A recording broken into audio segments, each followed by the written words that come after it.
Hey guys, welcome back to Medical Coding with Blue. Today's episode is Letters to Blue, Provider Communication Edition. If you are brand new to my channel, welcome. I am Blue, I'm a medical coder. Every week I take the letters that I've gotten and I put a few of them into an episode and I do a deep dive discussion about them. Today I'm only going to do only one letter because I think that this one letter talks about a lot of things and I think it's important to have the time to go over all of these things. So I want to send a thank you to the viewer who submitted this comment. I will read the comment and I will go ahead and get into it. All right, so let's begin. She says, "Hello, Blue. I was wondering if you could address how you would go about querying providers. I recently had to query a provider regarding uncontrolled diabetes mellitus, and they told me that it was not relevant. The patient's uncontrolled diabetes mellitus was addressed during their visit. I was instructed by my coding educator to reply as to why we query uncontrolled diabetes mellitus. This provider further went to my manager with the impression that I was trying to tell her how she needs to document. I was not trying to come off the wrong way. How do we educate our providers without coming off the wrong way? Have you ever dealt with a similar situation?" I actually have. The thing that I've learned about being in this field is this. Providers have a different way of communicating. When you are communicating with somebody that is highly educated, this means you have to raise your game. It is not like communicating with regular people. This is like communicating with somebody whose intelligence is very high. So you have to be able to read them and understand how would it be best to communicate with them. Now, what I mean by this is this. You have to establish a relationship first before you start sending queries to providers. I will say that first. The reason that I say that is this. If a provider is going about their business and doing everything like they're supposed to, and perhaps they have never had communication before from a coder, and all of a sudden you start sending them queries, who are you? And how dare you tell me what to do when I've been doing everything right this whole time, and now all of a sudden it's an issue? Who are you?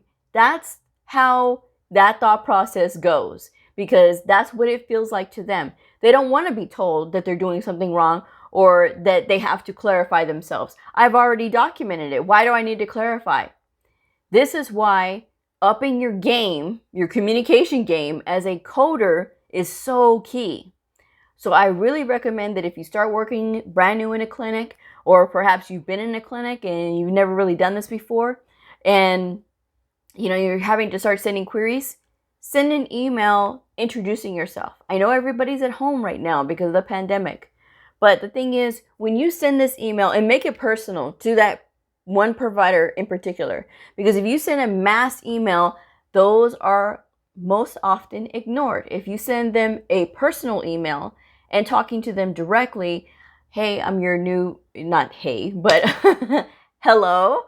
Introduce yourself. I am your medical coder. I am excited to work with you. I am very interested to learn all the things that you do so that I can make sure that we are capturing everything appropriately. You want to make sure that you emphasize the fact that you are going to be a team, that you're their partner, and that you're there to support them. Not that you're there to knock them down, make them feel bad, or anything like that, but you need to make sure that you're emphasizing the team work together, because it is a team sport, the coder and the provider. Okay. We have to make sure that they marry up, and what the provider is doing is reflected in the documentation so that the coder can pick it up. It is very important. And so when you start to communicate with these providers and you start to learn their habits and things, and it's not just so cold that it's just the emails that you're seeing or the documentation that you're seeing, you start to get to know the individual. Now, in my department, I work for orthopedics and podiatry. Those are my providers. I have worked in many different ones, many different clinics, but currently this is where I am. And I am very happy with this because this is what I love to do. But learning how to communicate with providers started with them. So that is where it has really helped me, because that was a really good training ground with orthopedics and podiatry to learn how to communicate with other providers. Sometimes you get really lucky and you can get a provider who will teach you this as well. Because and this is a quote, "We as providers communicate differently. You are a coder, you speak coder. I speak provider. So if I understand you and you understand me, that makes a really good relationship. We're doing good. Because whatever you say, if you need me to translate it, I can." In which he did often, very often he did. But with this, it did help because it was like, okay, so it did make me more confident to be able to speak with these providers, because he told me, "Blue, we don't understand why. We need to understand why." In this case here, where she's trying to get clarification about uncontrolled diabetes mellitus, this is a thing that you can tell the provider. Uncontrolled diabetes mellitus obviously has an impact, or it could potentially be uncontrolled diabetes mellitus, but this could potentially have an impact on many different organ systems. And it could have an impact on the provider's ability to be able to treat this patient. A provider cannot give a patient who has uncontrolled diabetes a steroid injection. Why? Their blood sugar can spike, because that's what steroids do normally. And then you add in the fact that the patient has diabetes mellitus, makes it even worse, right? Because that's what it does. And so when you sort of talk about things like that, like it's going to increase the risk for this patient. If this patient is uncontrolled and it's impacting your ability to be able to take care of this patient, that has to be documented. It has to be documented that it is, and it is relevant, okay, that this patient has uncontrolled diabetes mellitus. Or if it's not clear, then please clarify that this is stable or it is uncontrolled. There's a difference in the code selection as well, and that's another point you can bring up. There's a difference in the code selection. So the only way to be able to get the most specific code is to have very clear documentation. But that's going to come into play when you're really communicating with a provider. I have dealt with many difficult personalities and I have been able to reverse some of that. I've only been where I could not do it probably like twice. And in my career, that's pretty good, you know? But for those 2 times, I mean, I literally tried everything, and even my supervisor knew. And my supervisor was there, but it was just sometimes some personalities just don't go together, and no matter what you do.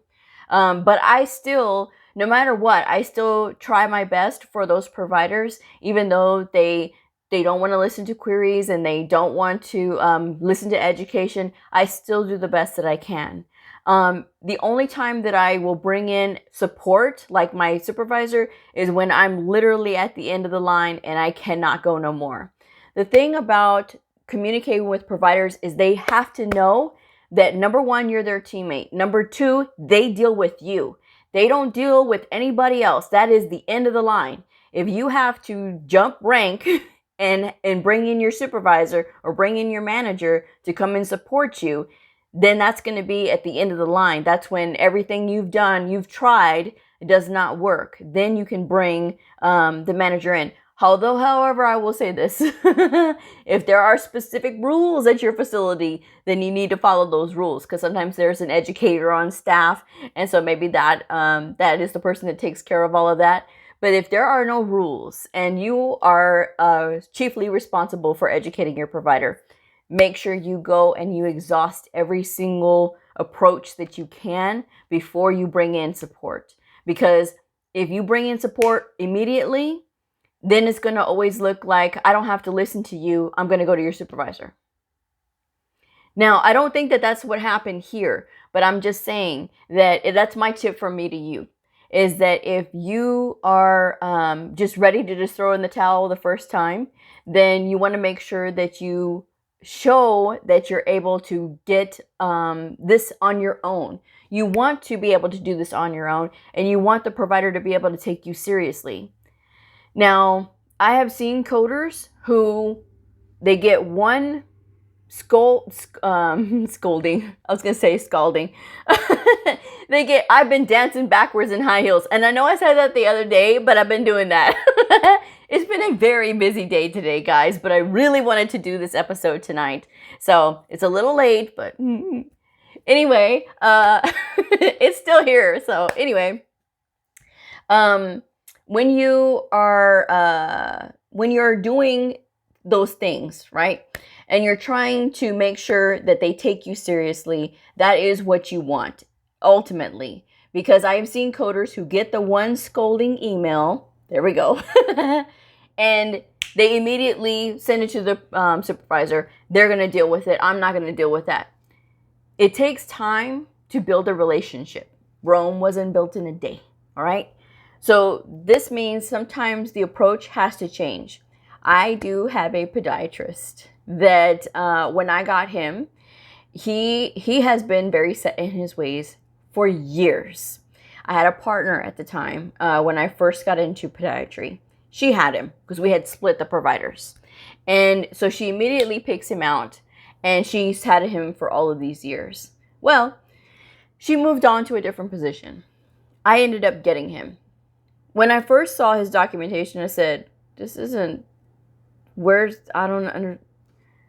I said, there's so much detail that's not here. You know what I mean? Like, okay. So I started sending the queries. Well, he got upset. And he says, this doesn't make sense. I have been here for years and I've never, ever gotten this kind of feedback, ever. And as I explained to him, I said, the caliber of every medical coder is different. Everybody's experience level is different. But these are the rules. And I showed him the rules. Well, he yelled. He yelled and he screamed, this is stupid. I'm not doing this. This is ridiculous. And I said, okay, well, you don't have to do this. Okay. But here's the thing where I'm talking to him. Okay. I said, you don't have to do this. But if you don't want me to send you any queries, then we need to put that into an email so that you can be covered, I can be covered, and everybody's happy. Because I'm trying to do my job. I'm trying to make sure that you get all the credit that you deserve because you work hard for everything that you do. Well, of course I work hard, of course. But the thing is, it's not reflecting on your documentation, and I'm trying to help you with that. No, Blue, this is too much. You coders, y'all are all different, and you just say whatever you want to say. No, I follow the rules, sir. I'm just saying, I follow the rules, and these are the rules. And I understand that you're upset, but I'm going to continue to do what I can to help you. Because that's why I'm here. And I want to make sure that you understand. He said, well, I understand, but I'm not doing it. I said, okay, that's fine. And so it was a few months of this cat and mouse the whole time. I mean, just arguing. And he would get very upset. And he's like, Blue, I've never heard of this. Why have I never heard of this? I said, I can't answer that. I can't answer for someone else's experience. I can't answer for another coder. I can only answer for myself. And by this time, my boss knew, she had heard about it. And she was like, are you okay? Are you all right? And I'm like, I'm all right. And she goes, do you want me? No, let me handle this. I'm going to handle this. I said, when it gets to the end of the line and I need you, I will call you. But this is still within my grasp. I can get this relationship going right. I can get this documentation on track. And wouldn't you know, it took me a few months, but I finally got him where I wanted him because I finally had to tell him, okay, I give up. You have broken me. And this was unusual because when it comes to queries and things and doing the education and things like that, you do have to take a lot from these providers because sometimes they're not always going to be receptive. Is in a perfect world, they would be. They would be like, oh my gosh, thank you so much. I'm so glad you're here. But that's not always the case. And a lot of times too, it happens too with when coders are only going to the provider for something bad. And then they're never coming for good news. And that also kind of scars the provider as well. So you kind of have to look and make sure that you are equally balancing what good and what bad you're telling them. Okay, so that's another thing to keep in mind.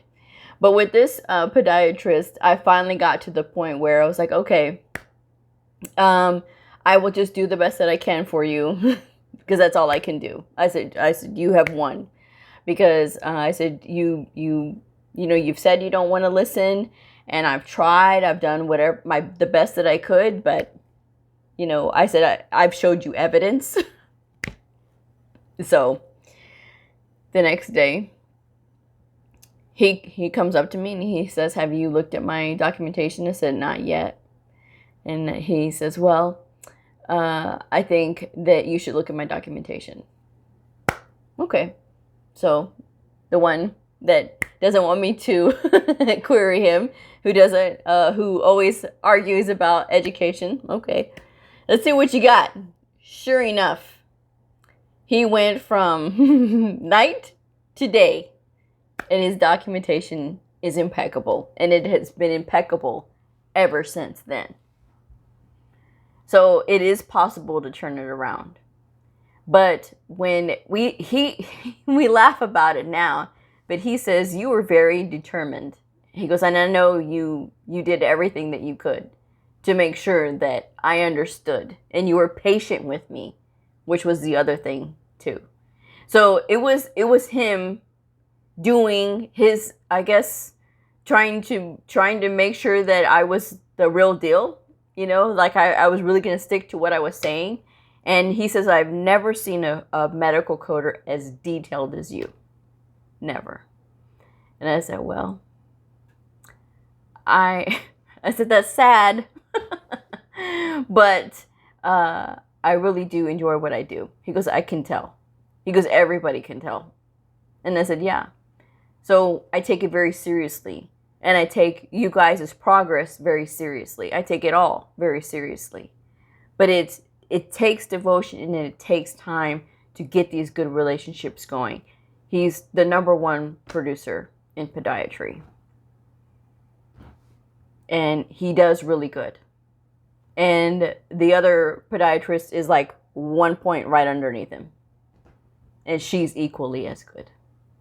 So, I mean, it takes time to develop these relationships. But you're going to run into providers like this. But don't let that the first kind of bark like that scare you off. This was obviously a bad situation with the provider sort of just jumping over and going straight to the supervisor, which in reality, this should have been worked out with the coder. But again, it's really difficult with the distance right now due to the pandemic. But make sure that when you are emailing these providers that you are writing out everything very clearly. Make sure you use good punctuation and good sentence structure. The post is very well written, and so I don't see any issues there. And it is about being very clear, because I have seen coders who said, hey, Blue, can you look at this email real quick before I send it out? And there's just grammatical error after grammatical error after grammatical error. And then not only that, things are misspelled. And so I'm having to sit there and I can't let this go, right? I have to make sure that this looks right as far as like giving them education and things like that. So I have to look at these emails and sort of kind of help these other coders out. And I'll do that because to me, it's worth it if I can help another coder, and that's going to reflect well on all coders, because there's two types of coders that providers are exposed to. Really good ones, or ones that are just, they don't communicate and they don't care to communicate. Or the ones that are very just, okay, yes, sir, everything you say is correct. That's not true. Providers have to be educated as to why. So always be very clear, be very confident in your abilities to be able to teach, because you can do this.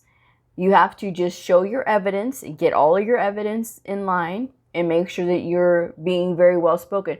And whatever you do, do not lose your temper. Do not try.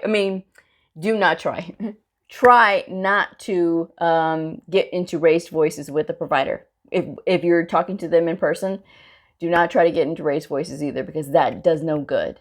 Sometimes you have to call for a timeout, and calling for a timeout is okay. Providers sometimes just get upset because they don't want to be told that they're wrong. But as long as you're setting that foundation of you're their partner, you're there to help them. And yes, when you realize somebody's had a bad day, then you're going to give them a break. And I understand sometimes providers can be very mean. I've had that done before to me too.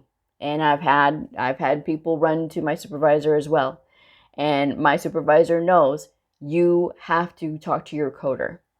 And that's where I was glad that she supported me on that, because that is very important too, because that goes to show that that supervisor has confidence in that coder. And that's the thing that needs to be established too, because that provider is going to have to be able to respect what that coder says.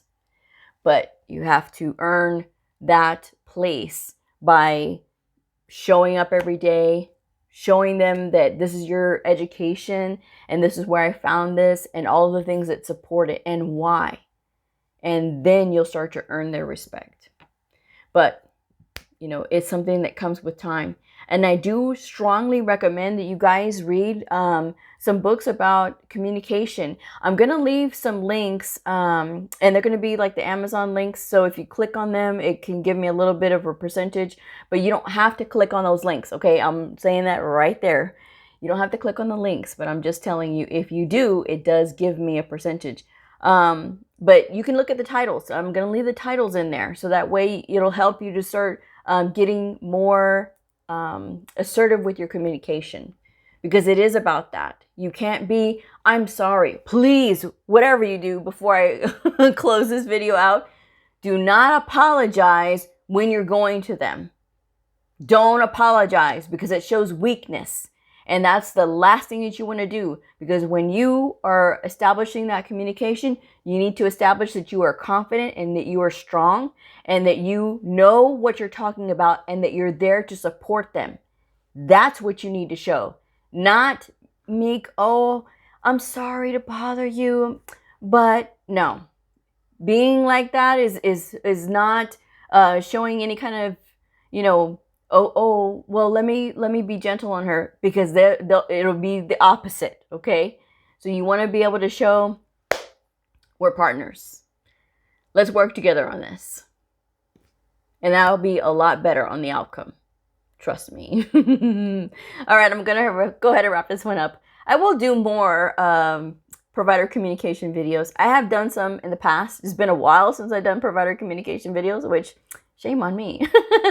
But I will be doing some more of those. But guys, it takes time, and it takes a lot of research to better yourself. It's going to be about body language. It's going to be about how you're speaking, how you're writing, making sure that all these things line up, because that way the provider can gain more confidence in you. And if you make a mistake, if you gave out something wrong, then you need to own your mistake. That's another thing too. I will say that before I close this one out. If you send an error or something like that, like you're doing education and you say, whoops, I said the wrong thing, then you need to make sure that you send a redacted whatever, and you know, you make sure that you correct yourself. But don't apologize repeatedly. You can apologize, but don't apologize repeatedly, okay? Everybody makes mistakes. So anyway, I'm gonna go ahead and close this one up. Thank you for joining me. I hope you enjoyed this. If it helped you, I hope you give it a thumbs up. Subscribe, like, share, and I will see y'all next time. Bye!